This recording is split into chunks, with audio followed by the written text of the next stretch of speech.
آج کا جو وظیفہ ہے جی وہ بہت خوبصورت، ہر گھر کی ضرورت، اور ہے بھی سید گھرانے سے. ماشاءاللہ.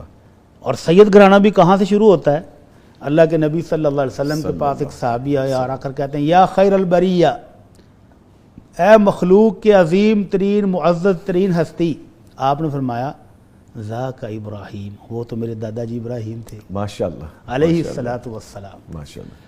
تو آپ نے عاجزی اختیار کر دی، اگرچہ آپ کا مقام اللہ نے بہت اونچا رکھا ہے، سارے نبیوں اور رسولوں کے سردار آپ کو بنایا ہے، لیکن آپ کی عاجزی دیکھیں. آپ نے فرمایا مخلوق میں سے سب سے بہتر وہ تو میرے دادا جی ابراہیم علیہ السلام تھے. ماشاءاللہ. یعنی بڑی صاحب ایک چیز اور ابھی میں نے آپ سے سیکھی کہ عاجزی بھی سنت ہے. عاجزی آپ نے اختیار کرنے کا حکم دیا. ماشاءاللہ ماشاءاللہ. سنت آپ کا اخلاق تو ہے اور آپ نے امت کو حکم بھی دیا ہے کہ تواضع ہو، عاجزی اختیار کرو.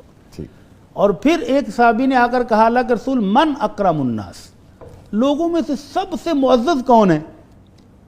آپ صحابہ کا خیال تھا کہ آپ اپنا نام لیں گے، تو آپ نے فرمایا سب سے معزز کا پوچھتے ہو تو معزز وہ ہے جس کے والد بھی معزز ہیں، جس کے دادا بھی معزز ہیں، جس کے پردادا بھی معزز ہیں. اللہ کے رسول وہ کون؟ فرمایا یوسف علیہ السلام، خود بھی نبی ہیں، والد گرامی یعقوب علیہ السلام بھی نبی ہیں، دادا جی اسحاق علیہ السلام بھی نبی ہیں، اور پردادا جی ابراہیم علیہ السلام بھی نبی ہیں. تو یہ اس گھرانے کا جس کو اللہ کے رسول صلی اللہ علیہ وسلم نے معزز گھرانہ شمار کیا، اور وہ آپ کا اپنا گھرانہ ہے، کیونکہ ابراہیم علیہ السلام کے دوسرے بیٹے اسماعیل علیہ السلام کی اولاد سے آخری نبی صلی اللہ علیہ وسلم تشریف لائے. تو آپ نے